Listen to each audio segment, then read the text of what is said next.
মাত্র 10 মিনিটে দারুণ টেস্টি আর হেলদি একটি রেসিপি শেয়ার করব, যেটা আপনারা বন্ধুরা সন্ধ্যাবেলা জলখাবার হিসাবেও খেতে পারবেন, আর তাছাড়া রাত্রের ডিনার হিসাবেও উপযুক্ত একটা রেসিপি। বাচ্চা থেকে বড় সকলেরই খুব পছন্দ হবে যদি এইভাবে বানানো হয়।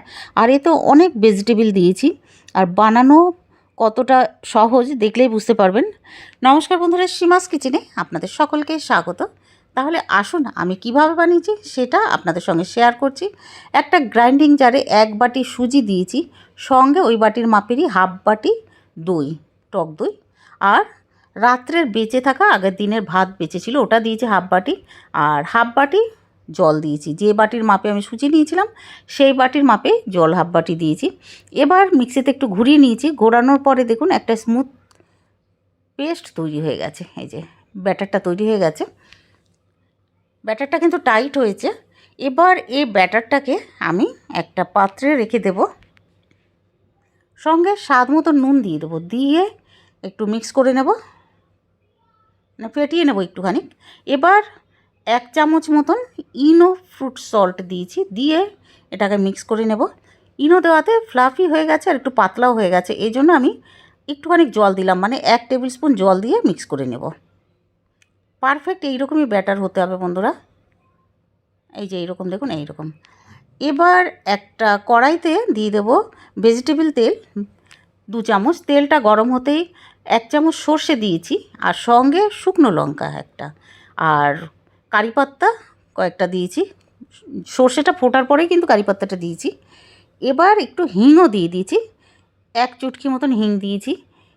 দিয়ে দেবো এবার আগের থেকে কেটে রাখা একটা বড় সাইজের পেঁয়াজ কুচি। পেঁয়াজটা দেওয়ার পরে নাড়িয়ে নেব, একটু কালারটা চেঞ্জ হয়ে যাবে, তখন দিয়ে দিতে হবে বিনস। বিনস দিয়ে আবারও একটু নাড়াবো। ফ্লেম এখন আমাদের মিডিয়ামে আছে। এবার দিয়ে দিতে হবে আগের থেকে কেটে রাখা কুমড়ো আর গাজর। সবজি চাইলে বন্ধুরা আপনারা আরও এতে মিক্স করতে পারেন, আমি এই সবজি দিয়েছি। আর পরিমাণটা আপনারা যতটা বানাবেন সেই হিসাবে সবজি দেবেন, আমি যেহেতু অল্প বানাচ্ছি তাই এতটা করে দিয়েছি। এবার মিডিয়াম ফ্লেমে বেশ অনেকক্ষণ ভেজে নিয়েছি যাতে কাঁচা গন্ধ সবজির বেরিয়ে যায়। এবার দিয়ে দেব টমেটো,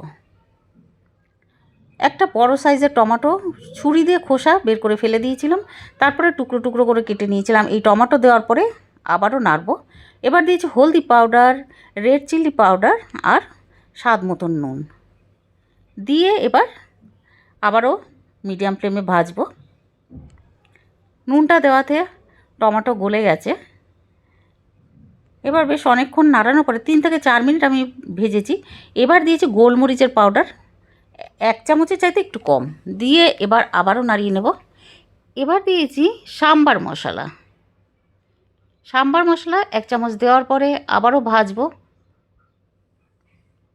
আমি আরও হাফ চামচ সাম্বার মশলা দিয়ে দিলাম, দিয়ে একটু নাড়িয়ে তারপরে দিয়ে দেবো জল। টোটাল 1 কাপ জল দেবো আমি, মানে দুবার দিয়েছি কিন্তু 1 কাপ জল দিয়েছি। দিয়ে এবার নাড়িয়ে ঢাকনাটা লাগিয়ে দেবো মিডিয়াম ফ্লেমে 2 মিনিটের জন্য।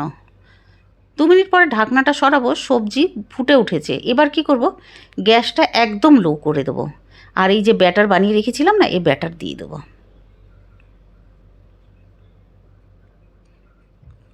4টে মতন ধরেছে, 4 থেকে 5টা। ফ্লেম কিন্তু একদম লোতে রাখতে হবে বন্ধুরা, এটাই ধ্যান দিতে হবে।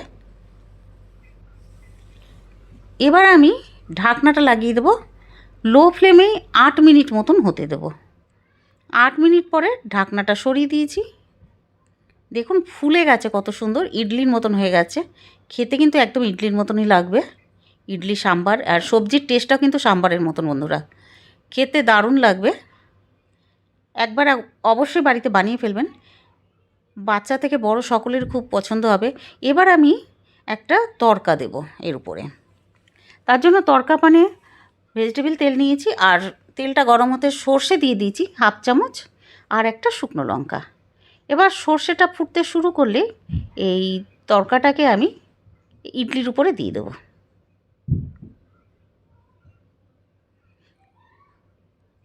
তৈরি হয়ে গেছে দারুণ টেস্টি আর হেলদি তো আছে বন্ধুরা, দেখতেই পেয়েছেন কতটা হেলদি।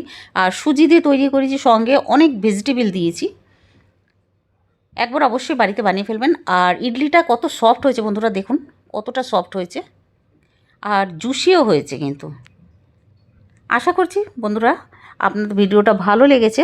যদি ভালো লেগে থাকে ভিডিও দেখার পরে, তাহলে প্লিজ লাইক করে দেবেন, শেয়ার করে দেবেন আপনাদের ফ্যামিলি ফ্রেন্ডসদের, আর সাবস্ক্রাইব করে এইরকমই পাশে থাকবেন, বেল আইকনটা দাবিয়ে দেবেন, যাতে যখনই আমি নতুন ভিডিও আপলোড করব সরাসরি আপনাদের কাছে পৌঁছায়।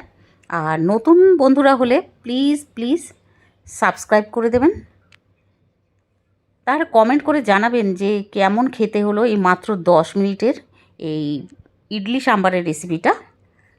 অনেক অনেক ধন্যবাদ পুরো ভিডিও দেখার জন্য।